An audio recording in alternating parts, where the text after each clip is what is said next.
Take a look behind the curtain with a real whistleblower and American patriot. Prepare to embrace the uncomfortable truth because this program has no time for comforting lies. Here is civil liberties enthusiast, Second Amendment defender, and recovering FBI agent Kyle Seraphin.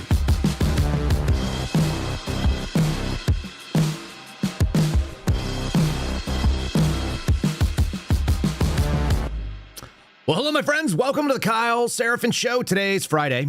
It is July the 11th, and I appreciate you being along for the ride. Today's going to be a friendly Friday with my friend, Real Steve Friend. He is the real one. So if you're not following Steve over on social media, make sure you guys check him out. He is at Real Steve Friend.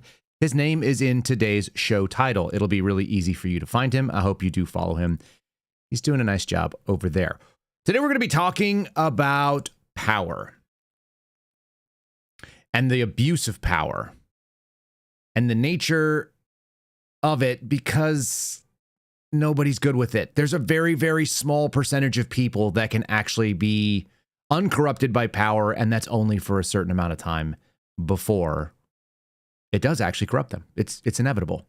There are very few incorruptibles, maybe none, given the right sort of temptation. It reminds me that Jesus is tempted in the desert before his crucifixion, and what was he offered? All the things that we believe power is available, and those are the tools of the devil. It's money, it's influence, it's respect, it's the ability to do good, a chance to do good. That might be the most evil power there is. The devil offers you the thing that you want most and uses it to destroy you. And so when we talk about this ongoing problem, which is being dismissed by our administration right now, and maybe past tense, has been dismissed. This weekend, they dropped a memo saying that they were no longer going to be investigating any of the Epstein stuff. How do you walk away from that? I don't know. But it's pretty clear to me that power is problematic, and it's problematic no matter who has it, even when, quote unquote, our people are in charge. I mentioned him already. Today, we're going to get right into the program. We're not going to do anything wild. We're not going to do anything sideways. The links are in the show description for all of our sponsors that sponsor the program. There's my friend, Steve Friend. Good morning, buddy. Let's just get into this discussion right now. Looking forward to it. I didn't get my walkout music, though. Do you want walkout here? Stand by here. Hold on. No, here we go. Here. Ready?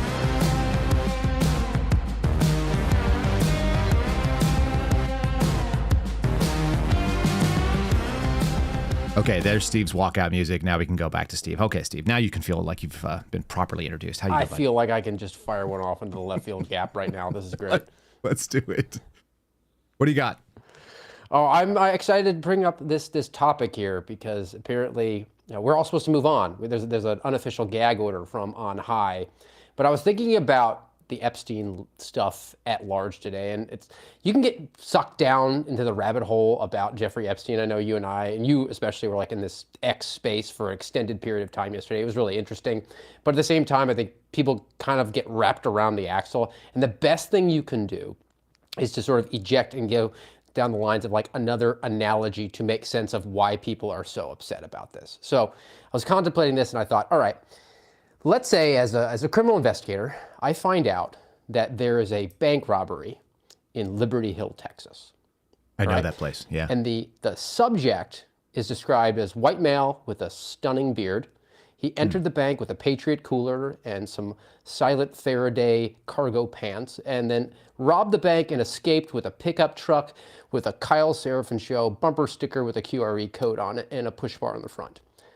Does that mean that Kyle Seraphin robbed the bank? No. But there's a lot of smoke there, and you'd expect the local police chief to carry forward an effective investigation. And let's say for a couple of years, the police chief told everybody that he was on the case, investigating it, not giving too much away. After all, can't compromise an ongoing investigation, don't want to reveal sources and methods. And then, over a July 4th weekend, on the website for the local Liberty Hill Police Department, they issue a statement that they've conducted a lawful and thorough investigation, and the bank wasn't robbed. I think that they could understand why people feel like you've pissed on their leg and told them it's Gatorade. Not even rain. Someone was pouring the Gatorade. I noticed something because I have very intuitive and clever people that follow me over on X. Somebody posted the similarities to Dan Bongino and Kash Patel on their media hit Marathon, using the word logical and appealing to the authority of, you know me, you know the way that I am. Why would you ever think that I would do something that would damage my credibility or say something that's untrue? Because I never would do that. In the same way that Democrats ask you, don't you care about common sense gun control? Don't you just care about common sense? The use of the word logical is quite interesting here. I'm going to play you a quick clip from the Joe Rogan show where I guess our former mutual friend was making an argument and an appeal to authority with that word. Do you think, let's play out the logical conclusion of this. Do you think that myself, Bongino, and others would participate in hiding information about Epstein's grotesque activities? Or do you think we would also participate in not prosecuting people we had evidence to prosecute people on? But the problem is there's been like 15 years of people coming in and creating fictions about this that doesn't exist. Where's the videotape of an Epstein Island of X, Y, and Z committing these frauds? Why haven't you given it to us? Do you really think I wouldn't give that to you if it existed? I'm working my ass off along with the leadership at the Bureau and DOJ to get you what we're allowed to give you. And you're going to get the video of the cell. And you're going to see for yourself. And we will never be able to convince everyone. Okay, let's get into that. So what did you think before you got in office? Did you think that Epstein was murdered? No. No suspicion at all of it? But I have a different background, right? Right. So I was a public defender back in the day. I used to spend a lot of time in jails and a lot of time in segregated housing units, SHUs as we call them, right? And so, and I've known people that have committed suicide in these cells. And I know how you get in, how you get out, who works the system. And so the way, based on public information at the time, that he ended up, the pictures and him hanging himself, I was like, man, that guy killed himself. Logical appeal. Well, it sort of reminds me, it's reminiscent of Joe Biden saying, I give you my word as a Biden. And we are all like, that doesn't mean jack. I forgot that he did that. I mean, that's what they're doing. And look, it's a little bit of a different age. I mean, Joe Biden came up during the 80s, for God's sake. So it wasn't like he was being accessed constantly on media through podcasts and television and streaming. Yeah, there was a time when you media. could straight up make a lie in public and people would forget about it because they couldn't go to the tape. Like somebody would remember, like, didn't he once say this thing? It wasn't like you could just go to a machine and go like, this guy said this thing, and then it pops up. Like I typed in this morning, it was like Elon Musk, give me power. I find 5 clips of Elon Musk, give me power. Mm-hmm. I found it. It was really easy. I'm going to play you this. This was a compilation I put together the other day. Here's my problem. Let me actually set it up with a question to you, Steve. What is Giglio, and why does it matter to law enforcement? Giglio is a process in criminal justice where you're supposed to hand over derogatory information about the individual that's going to be presenting the case, the officer.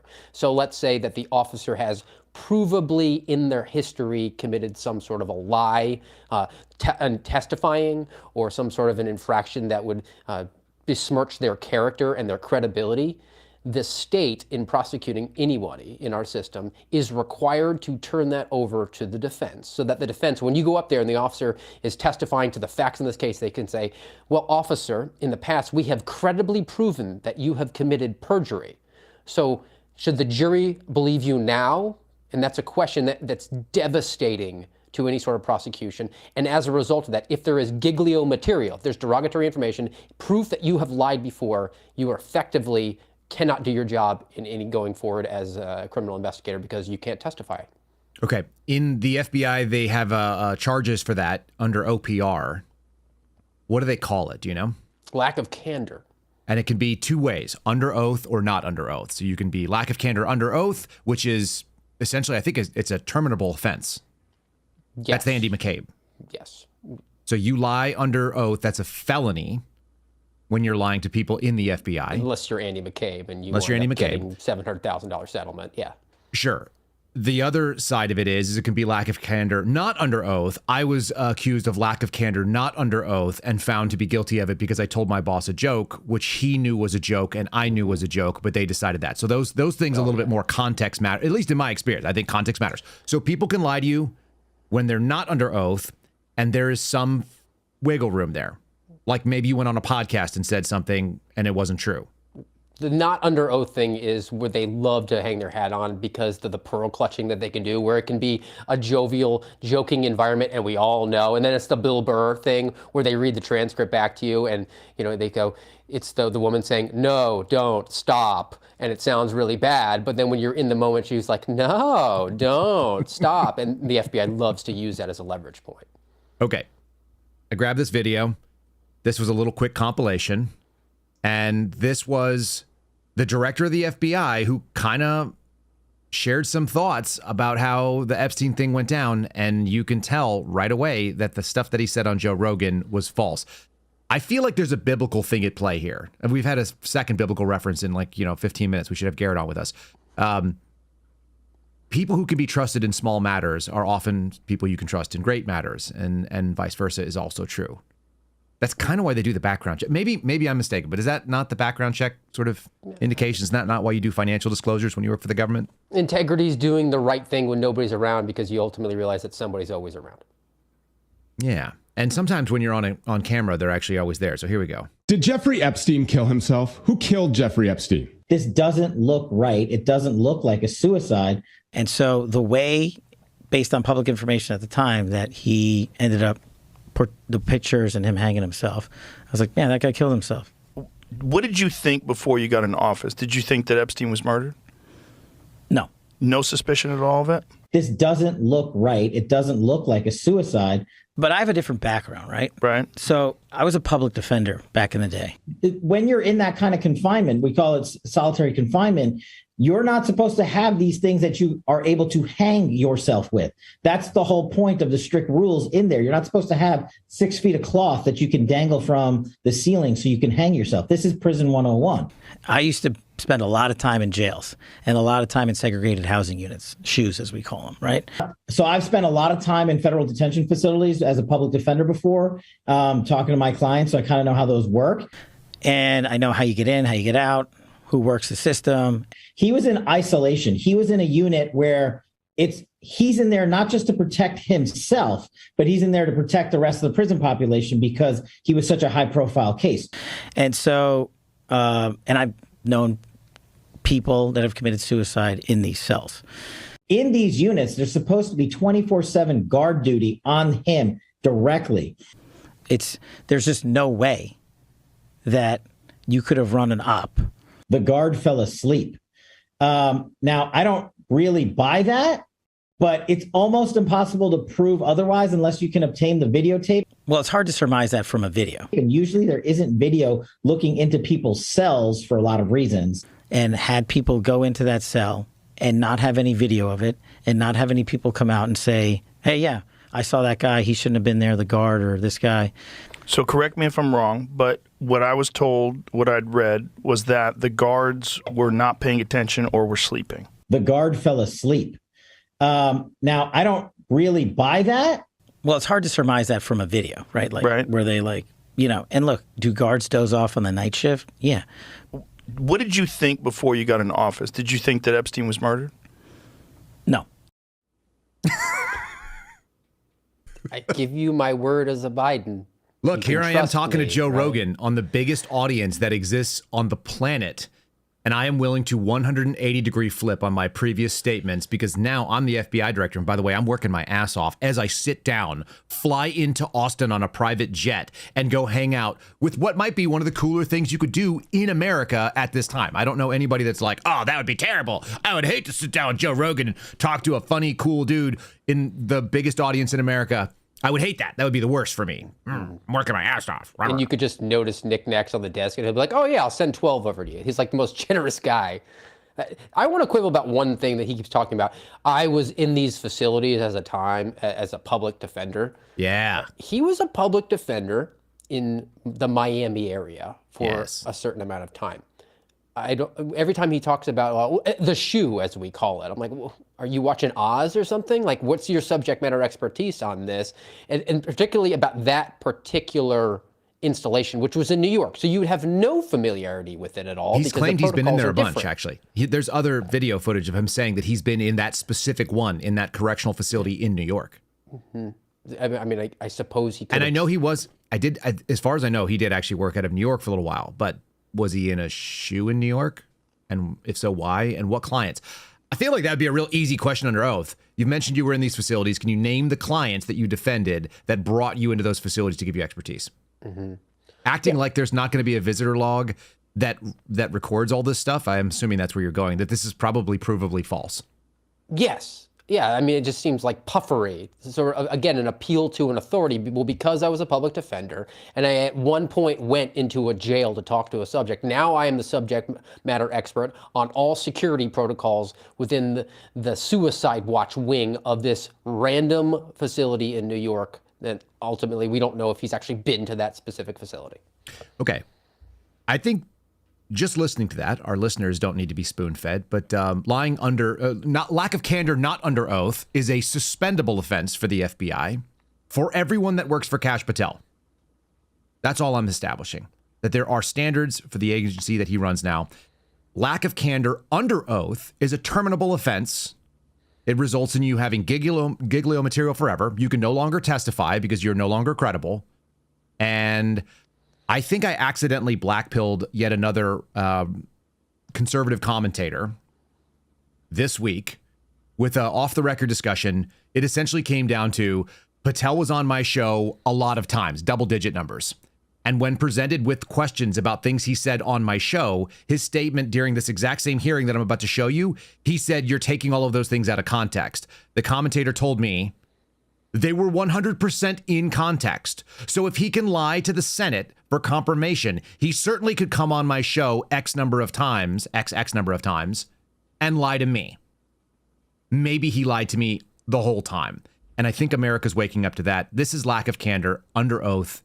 Prove me wrong. You familiar with a Stu Peters? Does that name ring a bell? I'm sorry, what? Are you familiar with Mr. Stu Peters? Not off the top of my head.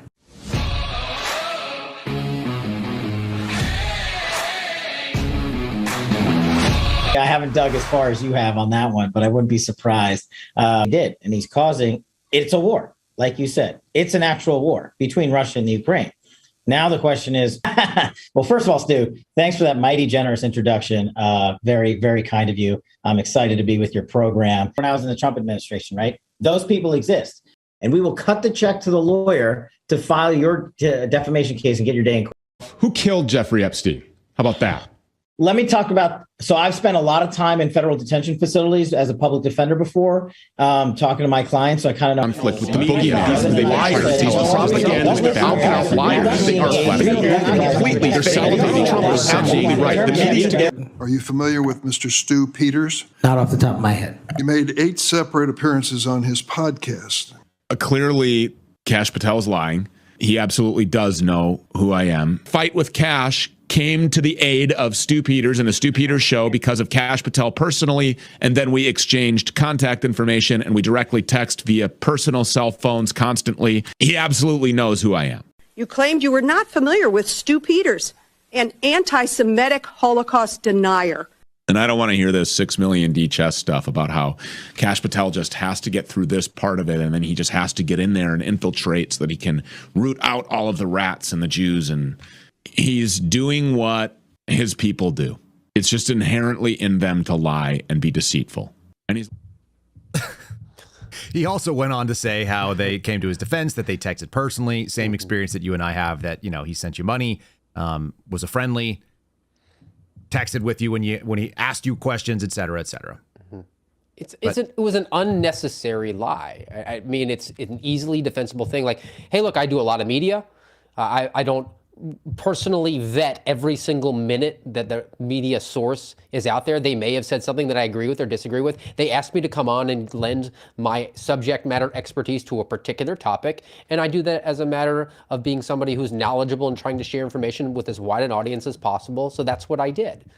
That's perfectly defensible, and you knew you were going to get some sort of pushback from the Democrats because they all hated him. But amazingly, I don't hear any of the Democrats pushing back on him now. So it seems to me like they're pretty satisfied with Kash Patel now at the helm. It's unsettling to me, again, people who can't be trusted in small matters who turn around and stab you. I've had a bunch of people that have been commenting, and of course there's an influencer op going on right now trying to make this thing go away, and they're just saying things like, oh, I trust Dan Bongino, I trust Kash Patel. There seems to be like a concerted effort to not trust Pam Bondi. A lot of people seem to be totally fine with tossing her under the bus.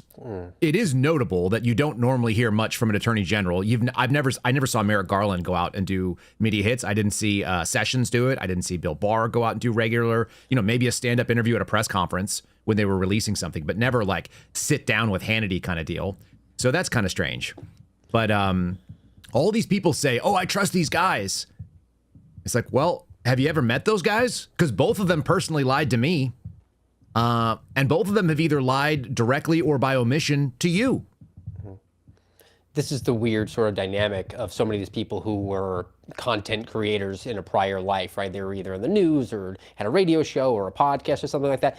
That dynamic between the host and the audience is very strange because they spend significant number of hours with you in their life. Yeah. And they listen to you, and listening is different than speaking, and they feel like they know you as a result of that, but they really don't. It's truly bizarre, and I think a lot of people get sucked into that and really feel like they have an actual relationship with the person because, hey, I spend 3 hours with Dan every single day. Well, spoiler, Dan doesn't know you. Dan wouldn't lie to me, though. It's like, well, he did. He lied to me, and he actually knew me. He looked me in the face and lied to me. But by the way, there's our audience out there. We see you. We know you by some of your handles. But at the end of the day, if you were to walk up on the street, and it is a weird dynamic because you've done it. You've given a lot. How many speeches do you think you've done in the last 2 years? Oh, I mean, probably 50. 40, 50. Mm-hmm. And people will come up and they'll look at you. They'll say something like, hi, Steve. And then they'll introduce themselves. And then they'll look at you like they know you, which is awkward because, we're not trying to be mean to anybody. But if we've never seen your face before or we haven't shared an interaction, it is a strange dynamic. I'm in your home right now. I'm talking to some of you from your phone and we're having this conversation. You're eavesdropping in on me and my buddy having this discussion about power. And it's very personal. In fact, even the microphone is geared up to sound like we're just talking in your ear. It is a very unusual dynamic. And it's different than like a Fox News presenter where it's like bong, and then the chyron goes out and they're spinning and the cameras change. It's just a guy sitting here having a conversation, maybe one-sided, with an audience. And that guy, if he's not scrupulous, he might lie to you. Why would they lie to you? What kind of things would be at stake? Oh, I mean, maybe a comfortable existence where you get access to a private jet and then you get to go hang out with like the Joe Rogans of the world and you have esteem in every room you walk into for the rest of your life. It's basically guaranteed you're going to be the most interesting person that's there. That's pretty tempting. It is. And so there you go. So people want to be relevant. They want to be part of this thing, whatever this thing is that we're all doing. I'm going to play you. This is the sacrificial piece of it. This woman has gone out and run cover for, like I said, I've seen a concerted effort to excuse Dan Bongino from this debacle. The weirdest thing for me is the deputy director says what is like on the highest level of authorities. It's probably not the director signing off. It's delegated to the deputy. We've also heard that Kash is not even in the building half the time doing party guy stuff. So here's Megyn Kelly making an excuse, and Pam Bondi apparently is the one to blame. I don't think she's wrong, because Pam Bondi, we're going to cover a couple stories that tells me they're screwing with us, all of us, the Americans. I think she was thirsty for attention. I think she was enjoying the hits on Fox, on Hannity, on Waters, in the middle of the day with John Roberts and saying like, I've got all the answers on Epstein. I've got all the juicy dish and I'll be the one to give it to you, until she either found out that wasn't true and realized this is why attorneys general don't talk like this ever about their ongoing investigations ever. You almost never hear from attorney general. It's the one person in any administration, Republican or Democrat, who you really can't get. There's only so much transparency you're supposed to get from an attorney general, given the way criminal investigations work, and then realize like she had an oh shit moment of she's humiliated herself and the administration, or again, I don't know, something else, or it was real in the first place, and now she's doing the lying. This I don't know the truth on. Nobody knows the truth except what's in their own hearts, but we can watch it, we can see it from the outside, and we can know that something is not right, that there was a dramatic pivot, and you can't run away from the tape. The tape was only a couple days ago. Mm-hmm. What's really interesting is in the actual hierarchy of power in the org chart, it's completely inverted for the popularity and the importance to the movement. So no question, Dan Bongino, Kash Patel, Pam Bondi. Dan Bongino is the biggest persona. Yes. And yet he is the lowest on the pecking order in the actual power dynamic, right? Why do you think that is? And now you have Pam Bondi at the top, who, I mean, unless you're somebody who's like really involved in politics at a state level in Florida, would not have known that Pam Bondi was the state attorney general in Florida, right? I mean, that's right. She wasn't an outspoken MAGA person that was doing the Stu Peters show 8 times over the last few years. And yet she is at the helm now, and yet the movement is going to have to require a scalp. Are you going to go after your big dog, or are you going to go after the smaller one? So they actually have to go after the most powerful person because she's the least important to the movement. And also requires Senate confirmation, which is a pain in the ass to get through. Look, I'm not sad to see something like that happen. And I watched a little clip the other day someone sent me of Laura Loomer claiming that she's gotten at least 7 calls from the White House over the last year or the last, whatever it is, 6 months, saying, hey, go easy on Bondi, like stop attacking her, stop calling her Pam Blondie, stop doing some of the mean things that you say, because Laura's pretty mean. And it's a hard, I can't listen to her podcast because she was like, nobody has the same level of political acumen as me. Like, they're just all jealous of like how awesome I am. I'm so great. But anyway, she also said nobody called her this time when they're taking shots at Bondi, that this does seem to be the offer up. If they're going to give a sacrifice to somebody, it's going to be this. Look, she's terrible on a lot of the stuff. And I'm going to give you a couple of cases that are evidence of it. Number one, the current case that me and a bunch of other whistleblowers involved in the FBI and people who experience religious discrimination up to and including termination, we have an ongoing lawsuit. I've referenced it here a couple of times. I know you're aware of it. They stonewalled us, Steve. They gave us no return on our discovery request, which was basically the same sort of discovery request you were asking for. You wanted training records. I just want my personnel records and the comms of people that are shit-talking me in the background that are on email, because that was part of the official record of what happened in the agency. And we could actually probably, with that, prove some of the animosity. They won't give us any of it. None. Zero. And a quote-unquote friendly administration, you fought and got told that it was going to take you a couple years to be able to get your freaking training records so you could get a job. I mean, there's no change when this administration changed over. The DOJ still defends DOJ. Correct me if I'm wrong. I know they kind of caved recently for you, so that's actually not bad. Because we had some sort of like insider. Here's my situation. I asked for my training documents. They wind up saying, well, it's 900 documents. It's going to require us 5.5 years to send them to you. Then they sent me an update and said, well, actually, it's over 17,000 pages. But the pages you need, specifically, there's 12 pages in there. I'm like, well, so you've already looked through all 17,000 pages and determined that it's 12 pages that I need? And they said, yeah. And then like offline, they emailed me those 12 pages. So it's ridiculous, right? And what do they call that? Malicious compliance, where it's like, oh, you need everything that might be related to trading. It's too much, Steve. It's 12,000, 17,000. It's 137,000. It's 10,000 hours of video documents, right? I mean, it's just like, it's malicious compliance. We're going to tell you so much you can't even fathom it. That's why it's going to take you 5.5 years to be able to get it sent to you. By the way, by that point in time, your career's dead. All of your training's useless. Everything you have is out of certification, and you can't work in law enforcement ever again. Which you have Ron Johnson right now, senator from Wisconsin, who's having to send subpoenas to a friendly FBI and DOJ to get information about what happened in Butler. Why is he asking them to send him information? They say, well, we can't send it to you. Give us a subpoena because we have to go through the process. There's a process. We can't just volunteer it to Congress if we want to. I thought we were promised to have great cooperation between the FBI and congressional oversight at this point. That was something else that Kash Patel testified to during his confirmation. Might he have been lacked candor in that regard as well? Oh, I'm sure. This is Bondi talking about merging the DEA and the ATF. So we were going to get no ATF. That was the hope. We were going to have a smaller and limited ATF that only did things. That's not been the case. She's actually been fighting on some gun cases, which are crazy. And then when you hear that the DEA, which is actually a pretty competent organization, like they're kind of cowboy, but they actually get stuff done, and they're going to put them with the worst, and they're going to make them the same thing because drugs and guns always go together. This is one of the worst logic. Again, offering her up, I'll take it. Like, yeah, let's sacrifice that lamb, but we're going to need more. because you can't have an FBI director that lacks candor that can fire people for lacking candor. Here's Pam Bondi, as Laura Loomer says. Thank you for asking about the ATF DEA merger. I'm a career prosecutor. I care about ATF. I went to ATF's memorial service. They are going to be working together, and that's what this reorganization does. And they're all going to be, it's going to be a great marriage between those two agencies. Our budget includes $1.2 billion and 2,444 agents for ATF. And we will reduce unnecessary regulatory efforts, including what I just said about the weaponization. That's how ATF, I believe, was weaponized in the prior administration. ATF has taken thousands of guns off the streets since January 20th, working hand in hand with DEA. Drugs and guns go together.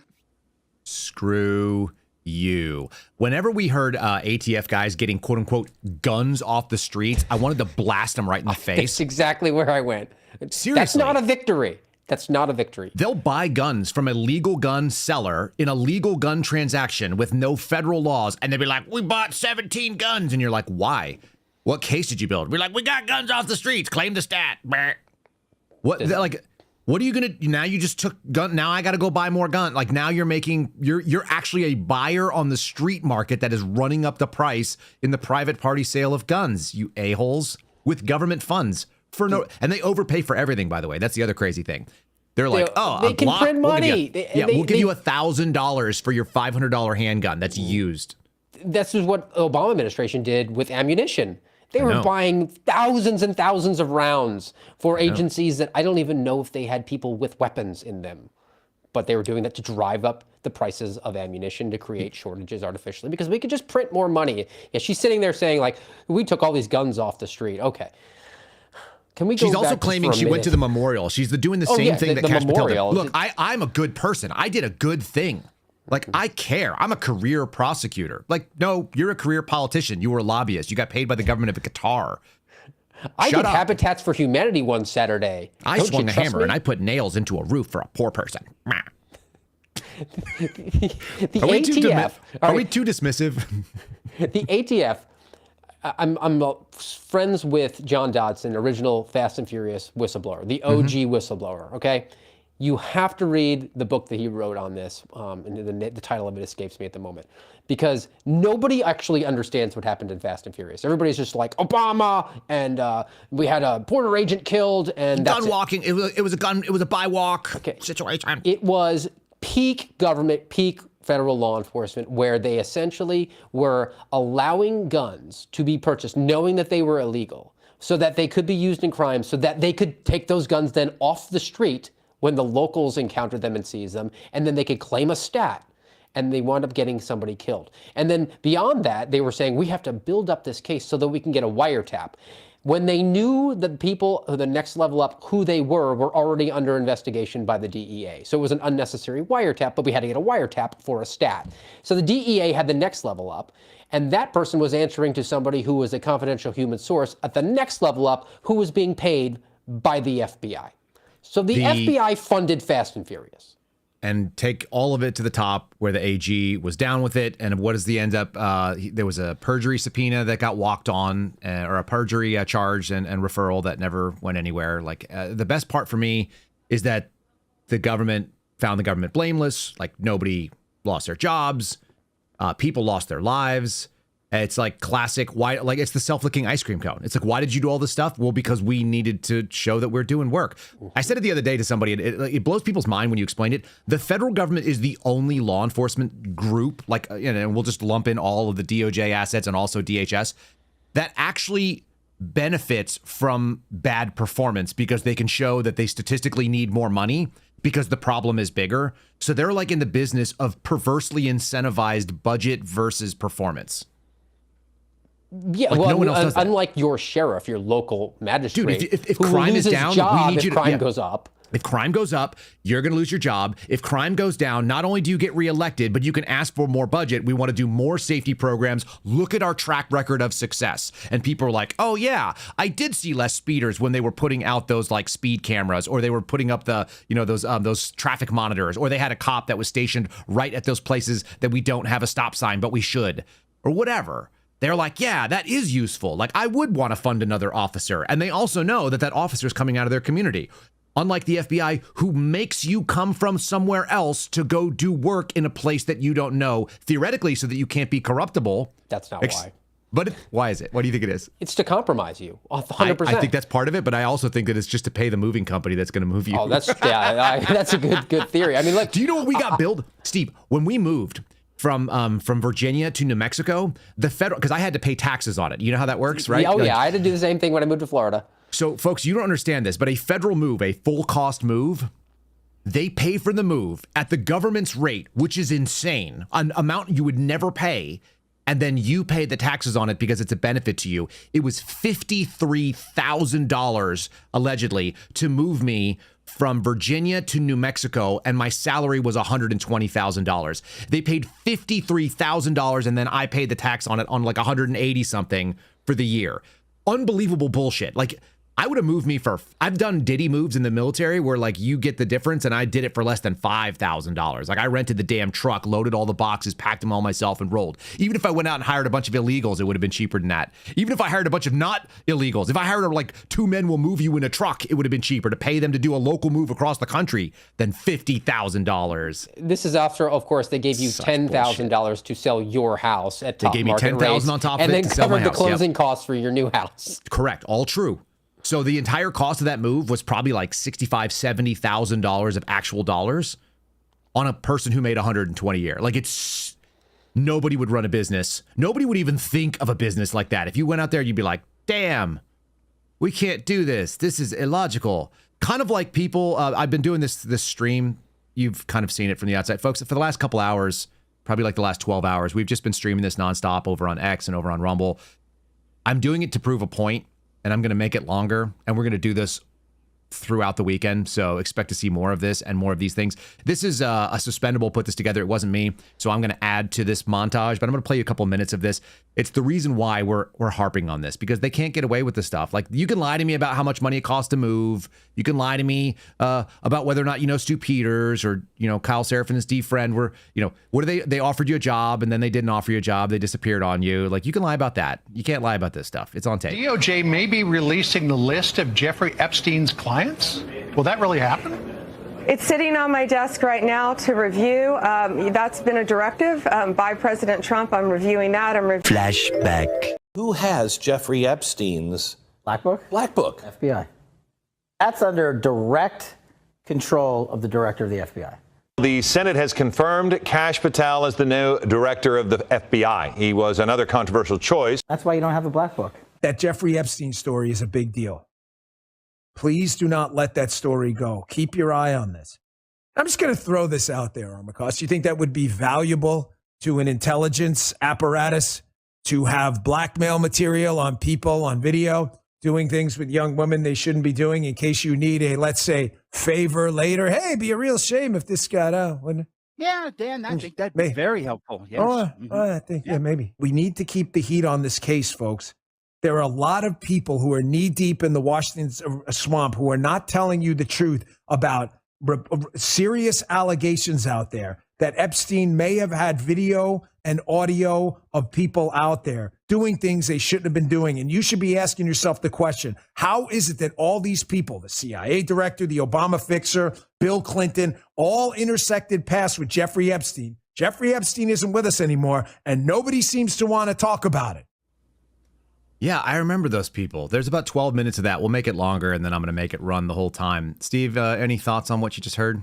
Oh, I mean, you're just hoisted by your own petard. I mean, the fact that this stuff has been out there for years on end, and they've been presenting it to an audience in a way that is very intimate for so many people because they spend so many hours with these guys in their ears. I mean, if you're somebody like me and you are out there running 12 miles a day, like, and you're a Dan Bongino listener, I mean, hey, Dan's my running partner, right? Like, he would never lie to me. I liked it. I liked your soft flex. No big deal. Steve runs 12 miles a day, people. If you don't know this, that's why he's a stud. He can look any way he wants on the thumbnail. They don't know if I have arms. That's basically... It's possible you don't have arms, but you definitely have to have legs that carry you. How about this one? This was kind of interesting. I didn't re-crop this, so it may be a bad crop. Plain sight. Epstein was hiding in plain sight. We all knew about him. We all knew what he was doing. But we had no one that was, no legal aspect that would go after him. They were afraid of him. For whatever reason, they were afraid of him. You know who that is?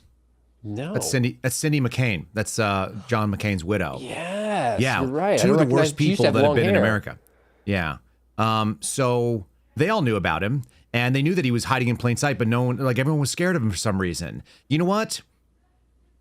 If you ran for president of the United States and you didn't have the courage to expose someone that you knew was a pedophile and was doing like horrible things to little girls, like not only am I glad you're dead, but like I'm glad that I voted for the other guy, even though the other guy like wrecked this country. This goes back to the comment I made about Bill O'Reilly yesterday, and I made about others who are trying to rationalize any sort of decision to bury this, right? There's so much smoke there. Let's use our logical deduction abilities here and come to a reasonable, common sense solution that this guy was involved in something nefarious and probably was, and we know, was tied to intelligence.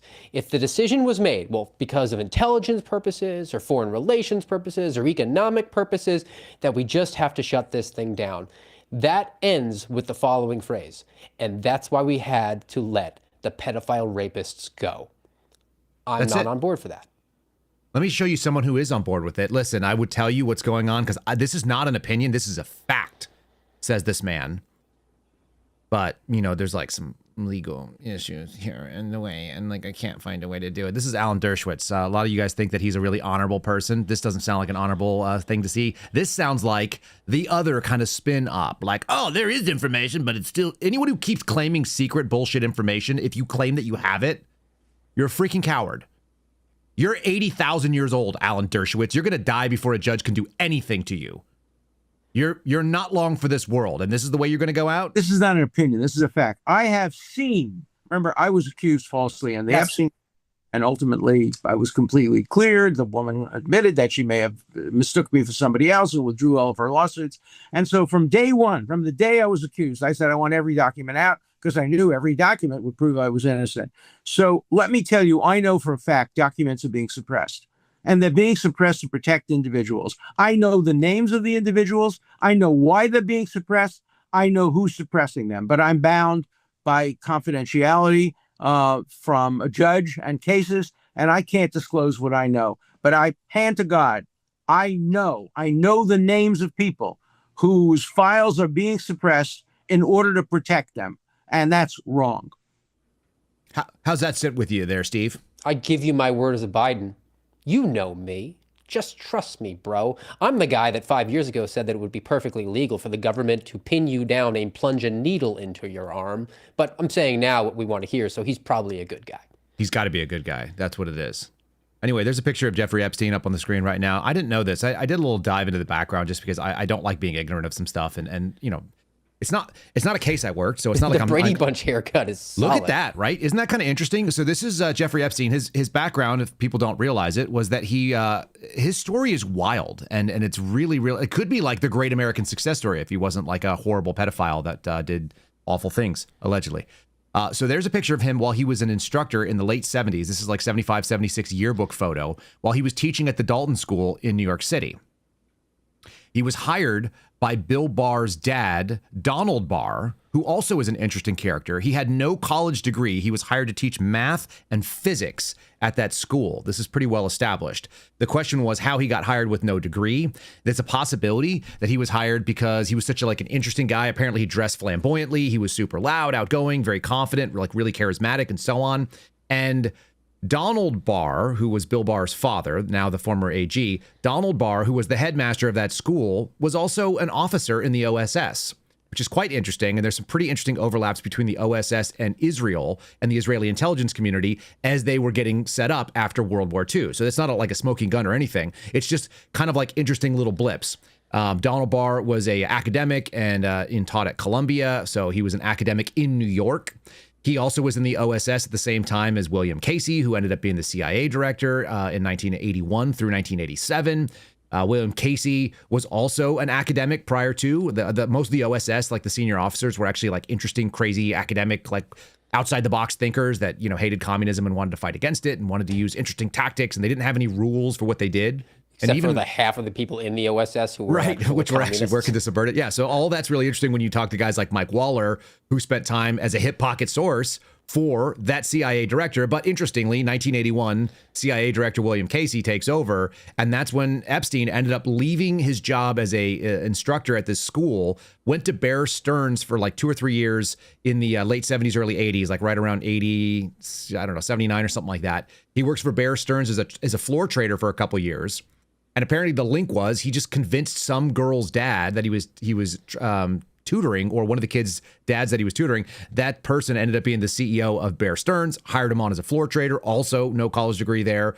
And so he goes from being a floor trader at a major, stockbroker wealth management institution to setting out on his own. And in 1981, he hung out a shingle and he got into international asset recovery, which is also kind of bizarre. So this is what I was gathering from that space yesterday as we were doing sort of deep dives into all of the different like verified articles of the guy's story.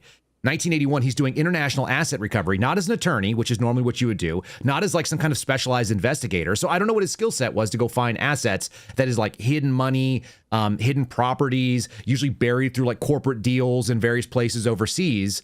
So what skill did he have to go do that? Nobody knows, but maybe he's hyper competent again. And then he meets a bunch of people doing that, and he starts managing money for Les Wexner, who's the one who bought up and made Victoria's Secret and Limited brands, the Limited 2, and all those kind of like retail stores. He started managing that guy's fortune sometime in the early 80s and was getting flat rate fees in the millions of dollars and consistently beat the market, both with his own money and with Wexner's money, apparently, or not. Was given a $56 million townhouse. That's the one that we hear about in New York. Like all this stuff is really kind of like a wild story. And again, it would have been like the ultimate American success story, except there's all these illogical leaps in money. He was working on scams. He actually had to leave Bear Stearns because he was implicated in insider trading. He lent like a friend like $300,000 or something. No idea how he had that money. He was probably making, either high 5 figures or low 6 figures from what you could tell. And anyway, so he loans a friend of money to go do an insider trading deal and gets kicked out of the stock trade. And so then he moves into like private wealth management, which was fee-based. I mean, all this stuff is just really, really bizarre. And that's why people are so interested. And so the question was always like, where did he get his money? And it was apparently that he got paid millions in fees, but it doesn't logically follow that one of the wealthiest, like the top 100 wealthiest people in the world would give you their money to manage exclusively for no particular reason. And then yet another thing, Les Wexner set up the Wexner Foundation, which is a massive and one of the original United States and Israel partnerships and fellowships. And it's a big, philosophical organization between Israel and the United States. So it's a big Jewish foundation. So people get real weird about that too. So anyway, there's so much smoke, as you said earlier. It's the Kyle Seraphin show banner. It's the bank was robbed. It was a stunning and handsome face and beard. It was, all the things that go along with it and plenty of witnesses of seeing weird stuff. And then it's like, well, but then what? You got nothing for us? I thought there was tens of thousands of hours of video.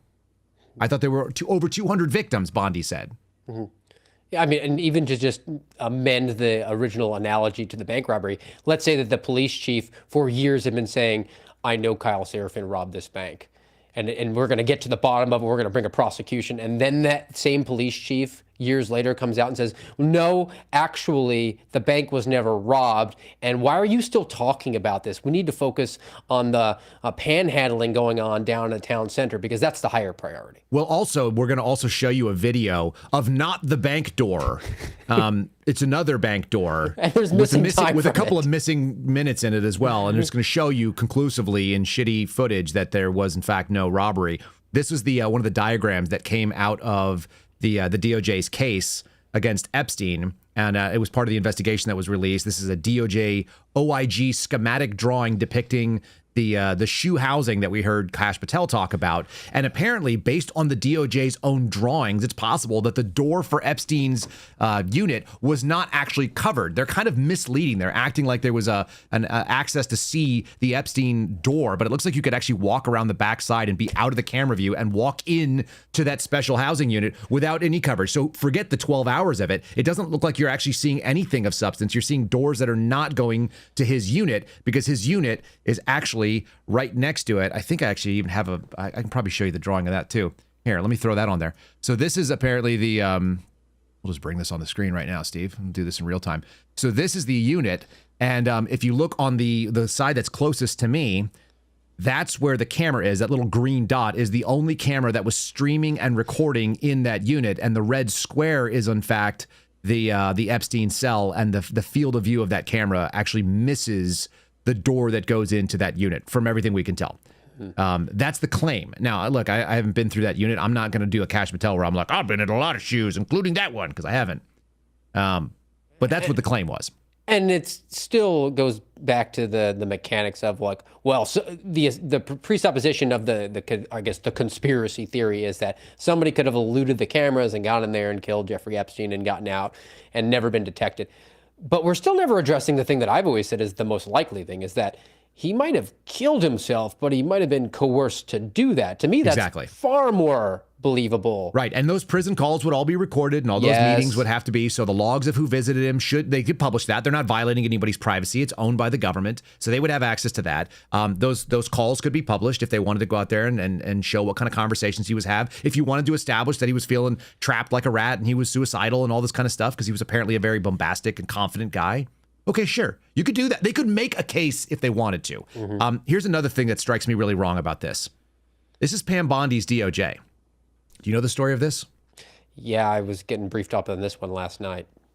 So this is the story of a Utah doctor who goes by the name of Michael Kirk Moore. He's 58 years old. He's being charged in Salt Lake City, Utah. In 2023, he was charged with co-defendants in running a COVID vaccine scheme to defraud the government and the CDC. But that's not exactly what he did. What he actually did was he administered shots that were not with the COVID vaccine so that people could get a vaccine card. And the claim is that he wrecked and ruined $28,000 worth of government-provided COVID-19 vaccines and distributed at least 1,937 doses, which were like probably saline and inert, instead of injecting what most of us thought was poison at the time. So he provided saved a bunch of service to people that they wanted. Because we reoriented our entire society and said, unless you get the mark of the beast, you can't engage in any sort of commerce. And people had a moral, religious, medical, or just personal objection to that because that's fundamentally tyranny. And this guy was like, well, I'm your Huckleberry. I'll help you out in that regard.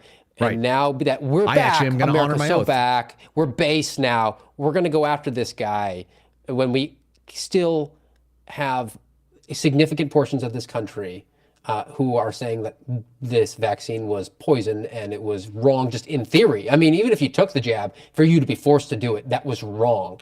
But we're going to double down on that as the DOJ, and we're going to punish the person that recognized that and actually stood up.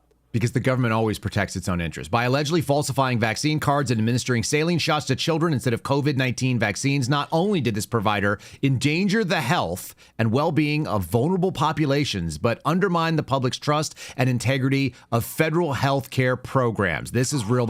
You cannot actually undermine... Do not embarrass the Bureau. Isn't that interesting? I just wanted to read that to you right there. HHS OIG remains committed to working with our law enforcement partners to hold accountable bad actors who attempt to illegally profit from the pandemic. F.U. This defendant allegedly used his medical profession to administer bogus vaccines to unsuspecting people. Prove there's a victim, because I bet you they didn't, including children, falsifying their sense of security. Did any of those children actually end up sick to a point where it mattered? That would you'd have to show me damage. In a civil case, you would. In this one, they're going to go after the fact that he, quote unquote, defrauded the government of their ability to force people to do something claim that he profited. Give me a flipping break. This is what HHS did to Eitan Heim. Correct. They were unhappy with what he did because he embarrassed them and expose them as an evildoer. So they'll just find a way to charge him with the crime, even if it's ridiculous. That's right. Also, there was a lot of speculation about whether or not Donald Trump was involved in the Epstein stuff here. And so this is an interesting video. I don't know if you've seen this, but this was one of the attorneys for Epstein being interviewed when they were trying to set up their defense or something like that. I think this is a defense attorney, but I could be wrong.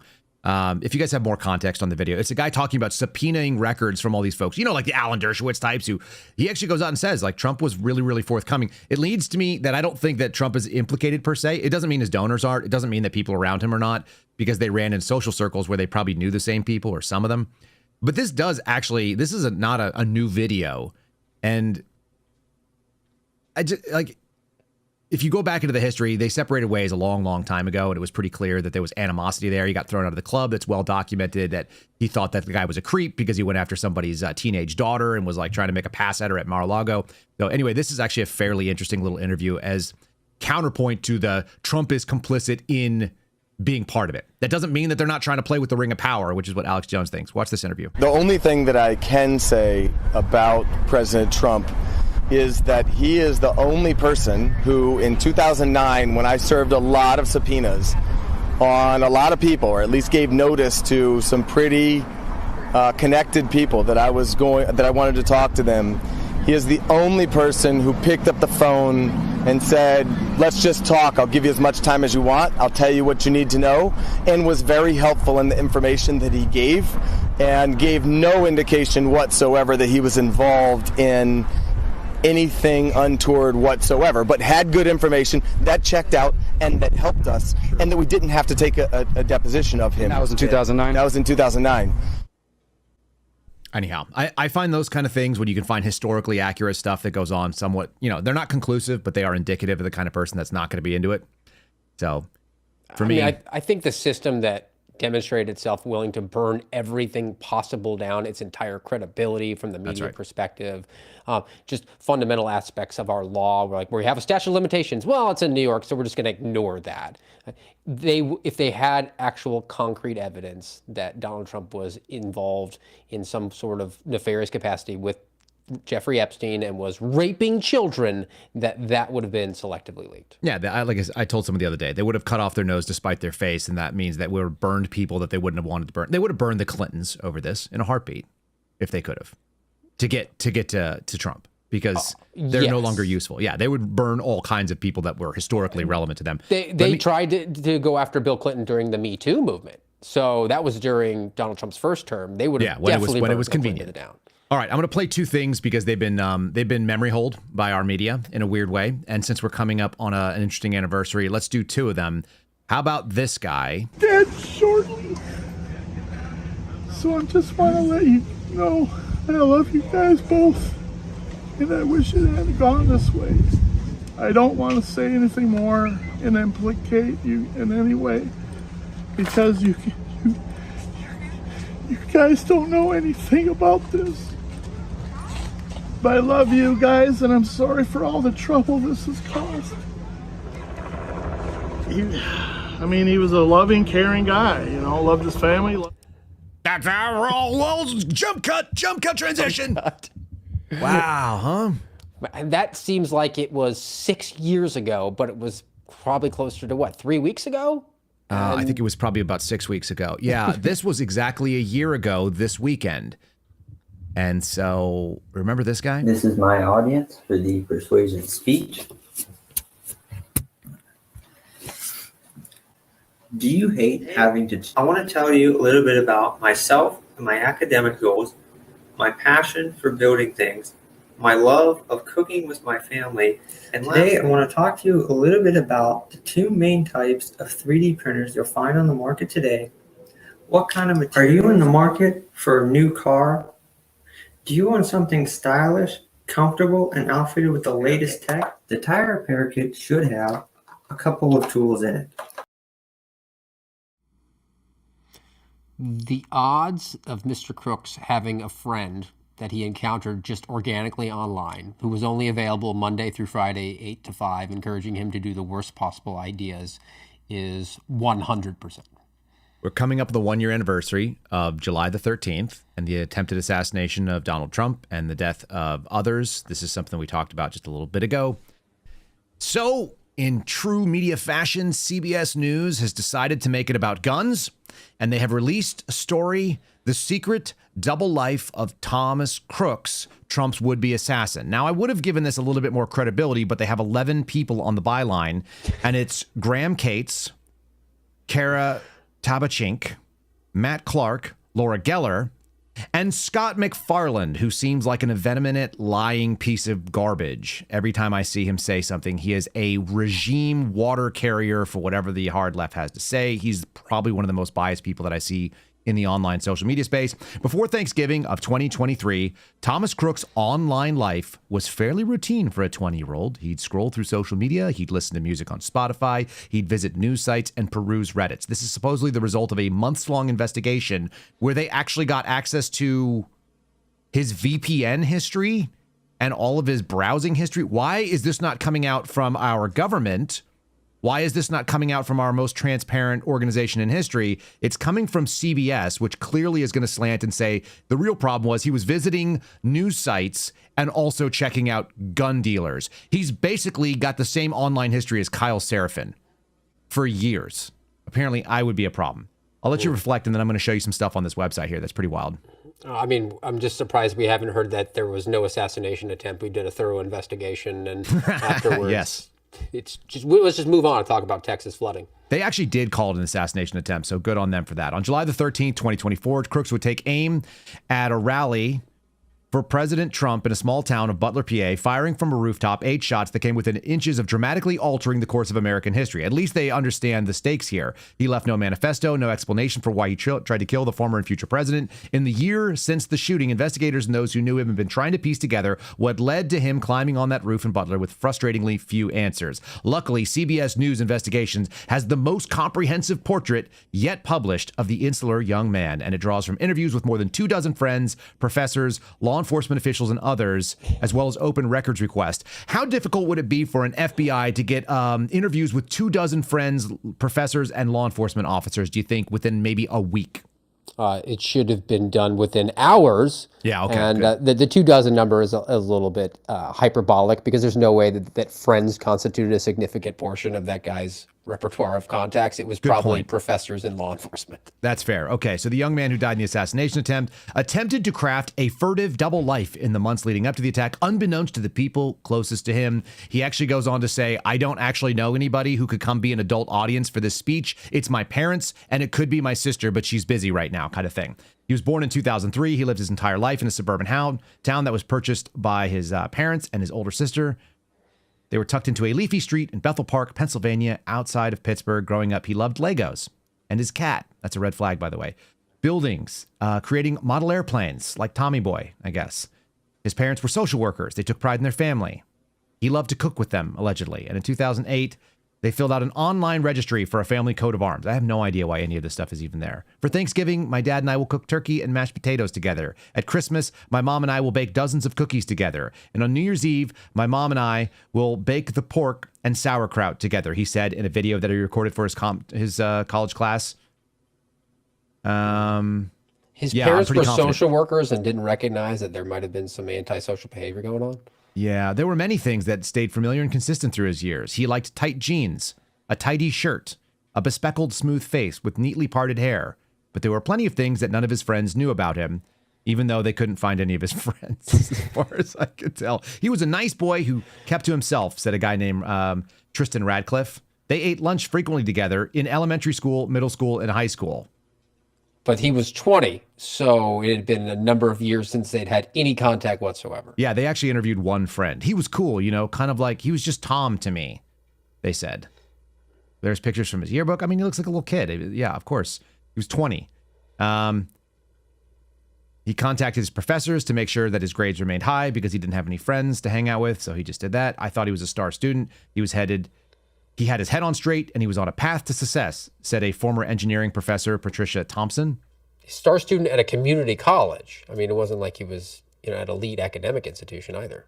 No big deal. In the summer of 2023, he bought a gun from his dad for $500 and signed up for a membership at a local range. He became a regular at the Clarendon Sportsman's Club 9 miles from his house, signing in to use the rifle more than 40 times in the last 11 months of his life, records show. He started using encrypted services that masked some of his internet use, mixed up with typical visits to Facebook, Instagram, TikTok, and X. So 40 times in 11 months means he probably went shooting once a week, like on Saturdays. Mm-hmm. That seems like recreational to me. His habits started shifting in the fall. His focus was still on getting straight A's and preparing for engineering programs at the University of Pittsburgh. But his online activity suggested his attention was elsewhere. He began more frequent use of encrypted email servers called MailFence and a virtual private network called Mulvad. Both would shield his online life from anyone who might pry. Who would even pry? Who would even care? Except the person that was contacting him through those. We should probably give the government backdoor access to all this encrypted communications. Certainly part of it. They show hundreds of visits to websites ranging from academic email accounts, discussion boards, to his bank, to news sites, to gaming platforms, to social media, to weapons blogs, and Steelers fans sites.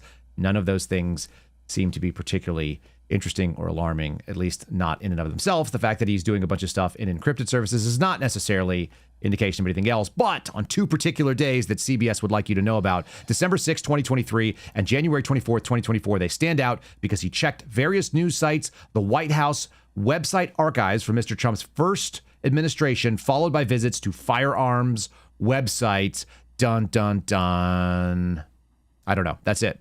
And then he also showed a bunch of requests, some sort of like, he showed the single largest number of internet searches on January the 24th. He had 1,364 searches using the VPN. And this is some of the weird data that they show, which is kind of wild. This is why they had to have 11 people write this piece, I guess. I suppose so. Yeah, that's most likely. Yeah. They wrote this stuff. There's timelines on here saying what happened on December 6th. They basically are nothing. He checked out. He went to the Sportsman Rifle Club. He visited his Gmail account. This is a non-story. It's a non-story, but it's more information than our federal government has provided for a person who's not currently alive and has no expectation of privacy because there's no ongoing investigation. That's right. Isn't that something? Why is that? I can only surmise that the institution is forever. They come and they go, Hobbs. And I've proffered, my theory about it, speculation, and I alluded to it when we first started showing the videos of that kid. He looks like sort of a playbook nominee. Somebody who looks vulnerable, might be emotionally disturbed, somebody who will be groomed by a confidential human source undercover to do their worst possible idea. And to me, it is entirely believable because of the hubris of federal law enforcement, particularly the FBI, that they would keep him outside of a lungeable distance. And he would not necessarily follow all the breadcrumbs because he was a star student. I mean, he had somewhat a modicum of intelligence. And maybe the plan that they were planning for him to follow through on, where then at the last moment, when he bought the RPG that wasn't functional and they could throw the flashbang at his feet and arrest him for terrorism, he just said, I'm going to grab a rifle and I'm going to go take a shot. Because of the myth of competence that exists with the Secret Service, he was able to cut through that and actually get a successful assassination attempt. He got a headshot off. And then our government looked at that and said, holy crap, did we screw up? We got to do some mop-up duty, and let's investigate this as domestic terrorism because we already have a domestic terrorism case with Mr. Crooks as the subject, and we can make it classified. I'm sorry, Senator Johnson, we just can't give you that information. This is the problem with power when you give it to people that shouldn't have it. This goes back to what I started the program with, showing you that when you have people who lack candor that are running the organizations, that have a lack of character, they came in and they didn't even get on the agenda. The people, like everyone assumed that when you elect Trump, what are we going to get? We're going to get a pro 2A, a pro 1A, a de-weaponized government, not 2,400 more ATF officers and agents going out there that are going to go after guns to get them off the streets. We're not going to see this nonsense. We're going to actually get some transparency on the things that people wanted, which was like MLK, JFK. Transparency is coded word for these people who had no intention of actually being transparent. I said it before. It is like democracy is for the communists. Democracy is coded language for things I like if you're a communist. If you don't like what I like, you don't like democracy. That's right. Similarly, that word is a cudgel for the MAGA movement or people that are now in positions of power where they said, we're going to have transparency. Well, it's not being transparent with the things that you want. We'll make sure that we're transparent about other things, and we give you a very rosy-colored glasses look at that. Because look, the cops are getting murdered at a far less rate right now, even though we're not involved with that at all, and we're selectively pulling those statistics out there. And we're effectively telling local law enforcement, who we're supposed to liaise with to successfully investigate crime in this country, you're welcome for not dying. Let us know if you get anything interesting that we can just adopt from you and take credit for. For what it's worth, yesterday or the day before, I saw Dan Bongino from his deputy director account on the FBI hawking this statistic saying, oh, law enforcement deaths are down 50% this year so far. And they cited it from something called the National Law Enforcement Memorial Fund or something, which I've never heard of. Never heard. What is the Memorial Fund or page or organization that the FBI actually uses for reference, just for Dan's edification? It's called Officer Down Memorial Page, ODMP, and we had to keep, as a class in the FBI, and we would be punished if we did not keep it, a running ticker while we were in the academy, updated every single day if there was a law enforcement officer who was killed, and if we did not update it, we'd be in trouble. What year was that? 2014. Okay. And that was our class gift. Instead of giving them some sort of plaque, because a class has to give a gift back to the academy for some gay reason, we said we would prefer to give a gift to the ODMP page that looks out for dead cops. Okay. They had the same thing when I was there in 2016. They had the same thing when Garrett O'Boyle was there in 2019, because ODMP is the official, they have the best numbers as far as I'm aware of. They're based in Fairfax, Virginia. I actually know the founder. I actually worked with him because he investigated my neighbor next door. Small world. But the founder of ODMP is actually a really nice guy. He's no longer running it, but his name is Chris Cosgriff, and I have his number, and I reached out to him, and guess what? Cash Patel knows they're the group that the FBI actually supports, because Cash Patel gave them a $50,000 cash gift from the Cash Foundation. I just want it to be said that the people that are running the FBI right now don't even know the historical nature of the FBI as much as guys. For all the talk, Steve Friend was only there for 8 years. Carl Seraphin was only there for 6 years. It's like, yeah, well, that's like 25 times more time than these guys have been there. And we also know you can't be a liar and be in charge of it. Just saying. It just appears to me that the Kennedy rule #1 is undefeated. Say it. No matter who you get as the FBI director, you get Jim Comey. That's right. And it's a play on another rule, which basically said that no matter who you nominate for Republican candidate, you get John McCain. Apparently, John McCain knew there were pedophiles running around out there. Now, I'm going to end with something about power, and then we'll have a palate cleanse because we have to, because we're going into the weekend. And then I'm going to stream from this account. I'm going to stream. If you're watching me anywhere, you will now be able to stream. Like, I'm going to run the computer all weekend, and we're going to play clips of these people beclowning themselves and lying to you and gaslighting you about what is and what is not available with this Epstein investigation, because I'm not done with it. So, the clip is, there are some people, and the only people that I will ever trust with going up against what it looks like when you have power are people that have actually sacrificed something that is against their own best interests when they are going up against real power.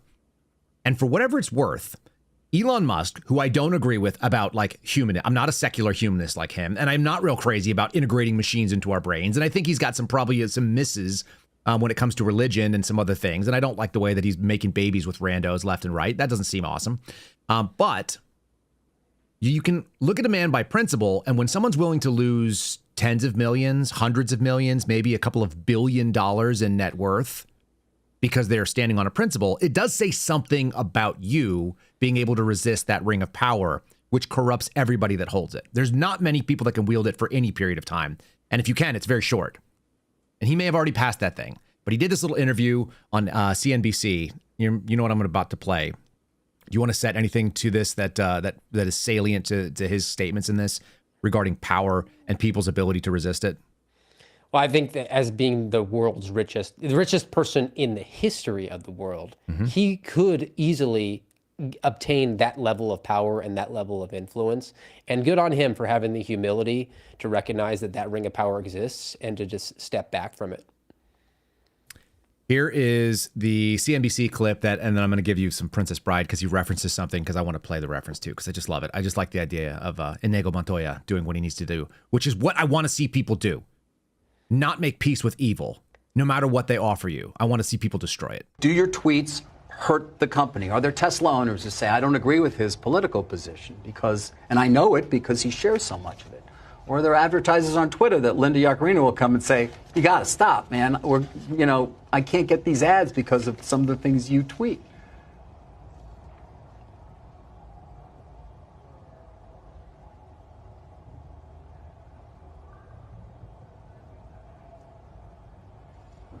You know, I'm reminded of the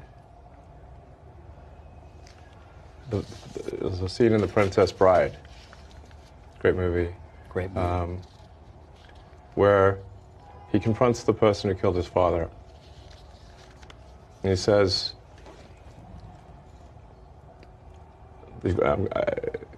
offer me money. Offer me power. I don't care. So you just don't care. You want to share what you have to say. I'll say what I want to say, and if the consequence of that is losing money, so be it.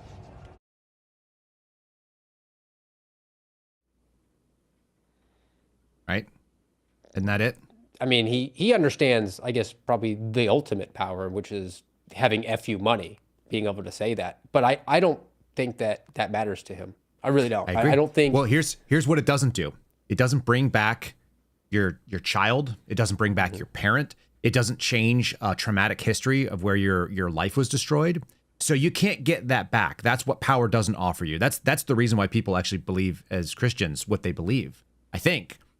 Because the devil can offer you all those things. The devil can offer you money, power, they can control, a chance to do good. If you control it, you can do the right thing. No one else could but you. That's an appeal to pride. The devil can offer you all those things, but what the devil cannot offer is time or your life back. And at the end, no such thing as resurrection. At the end of that offer, you have to end with the phrase, and that's why I let the pedophile rapists go free. I prefer to end with it. You can never give me the thing back that happened. This is Inigo Montoya. This is the climax of Princess Bride. By the way, he got stabbed multiple times and he's basically dead and down and out in the fight. Actually, you know what? Should we do the longer version of it? Steve, I got both versions. Should we do the longer one? Yeah, it's great. Okay, this is about a 2-minute clip, but I absolutely love it. You're right. And we're going to do the long one. So let me just re-grab. Here we go. Kaboom. It's a little bit quiet. You guys will like it.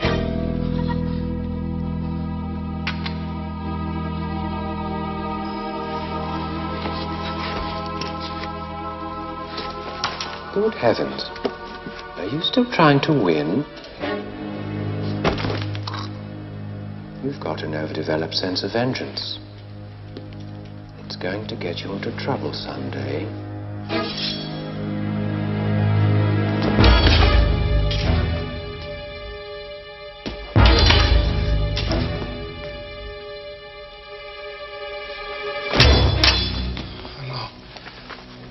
My name is Inigo Montoya.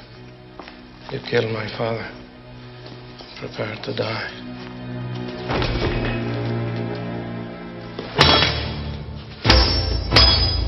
Hello. My name is Inigo Montoya. You killed my father. Prepare to die. Hello! My name is Inigo Montoya. You killed my father. Prepare to die. Stop saying that! Oh. Hello! My name is Inigo Montoya. You killed my father. Prepare to die! Now! Offer me money. Yes. Power to promise me that. All that I have and more. Please. Offer me everything I ask for. Anything you want. I want my father back, you son of a bitch.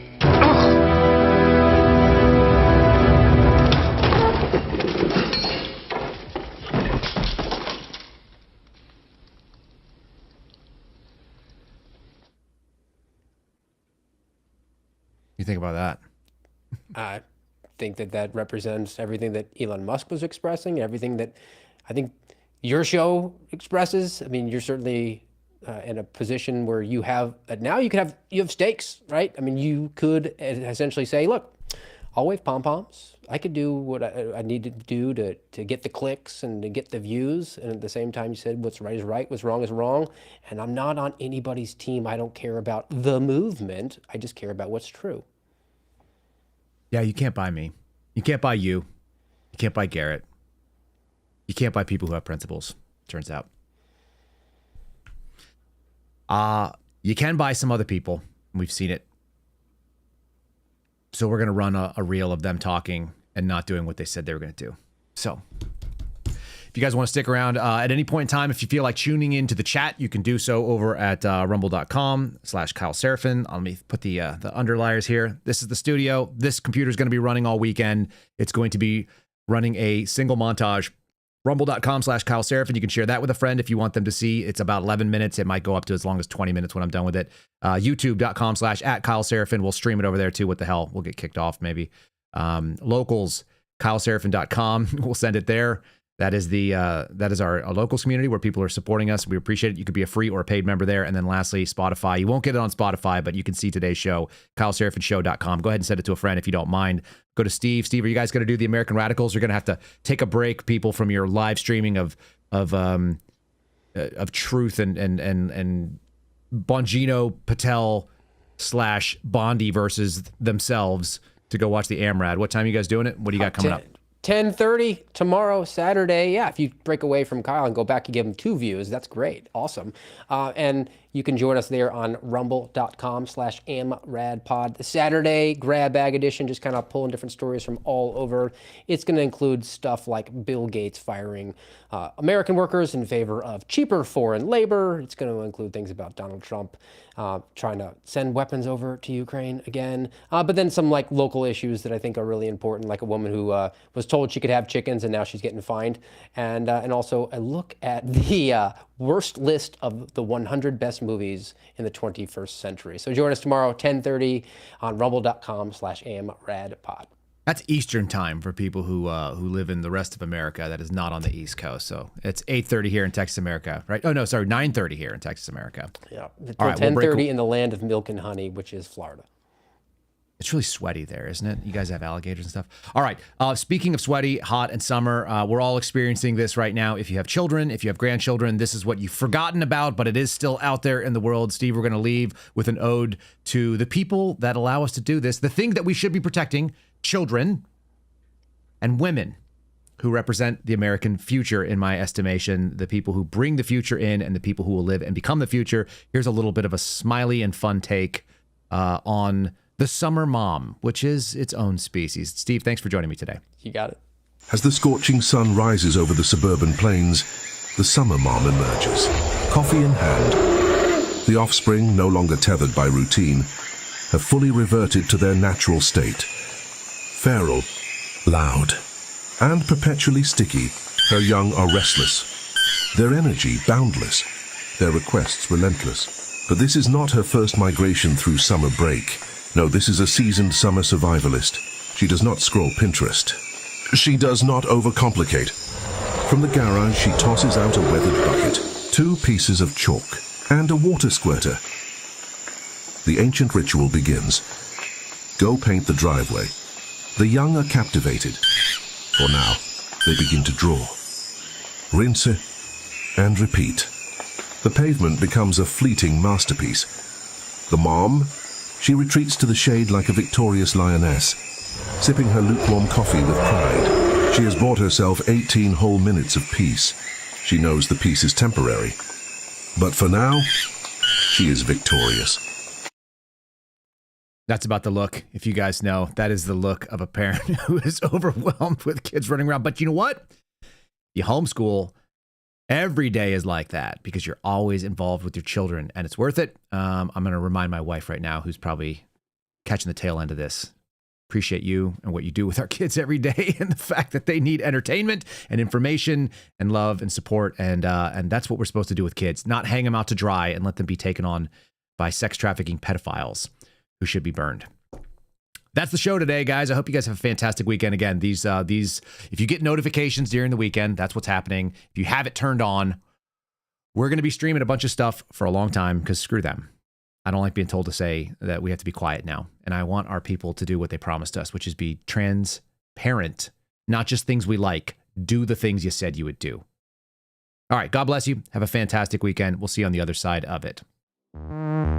Thanks for listening to The Kyle Seraphin Show, streamed live weekdays on rumble.com/Kyle Seraphin. Follow Kyle on Twitter, Truth Social, and Instagram @Kyle Seraphin.